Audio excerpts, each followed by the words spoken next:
In Palestine, the Israeli army carried out a new large-scale attack on the Martyr Kamal Adwan Hospital in the city of Beit Lahaya in the northern Gaza Strip. According to official reports, the health center was subjected to a strong aggression without prior warning, using bombs and artillery shells causing massive damage. In this regard, medical personnel reported that the Israeli army surrounded the hospital with drones loaded with explosives and used loudspeakers announcing that they would bomb the area and urged everyone to enter the building.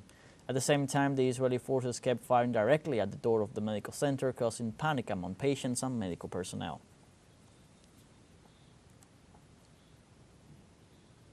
The Israeli occupation forces killed at least 32 civilians in the Gaza Strip after committing 4 new massacres against Palestinian families in the last 24 hours.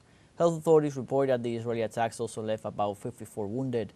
They also warned that both figures could increase since several of the victims are trapped under the rubble and others are scattered on the roads of the bombed areas. In this context, authorities denounced that the Zionist regime continues to prevent the entry of emergency services to these areas. Since October 7, 2023, Israel has killed at least 45,259 Palestinians, mostly women and children. And on Sunday, the United Nations World Food Programme denounced Israel for blocking 98% of requests for food and humanitarian aid deliveries to northern Gaza. This situation has persisted since October, when the genocidal troops intensified their criminal operations against thousands of civilians on that side of the Strip.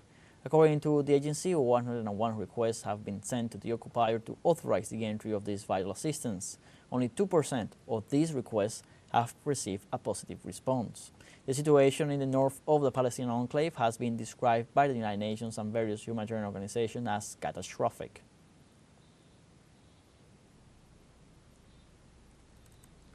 And the Security Council agreed to extend the monitoring mission on the separation between Syria and the Israeli-occupied Golan after passing a resolution warning of the activities of the Zionist regime in the area.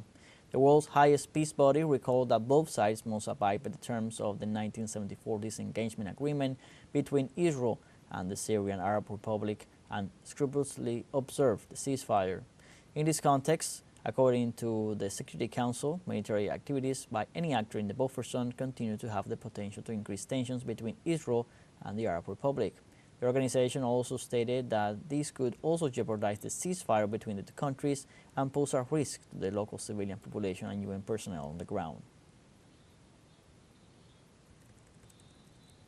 And despite the calls from the United Nations Security Council, the Israeli occupation forces have established 7 permanent military positions along the so-called line of withdrawal in southern Syria.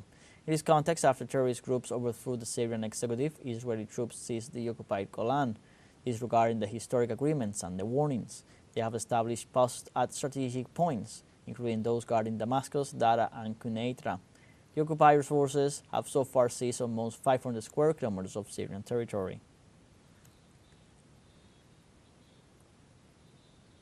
And in Yemen, at least 3 attacks were reported on the installations of the Ansarullah movement located in the capital, Sana'a.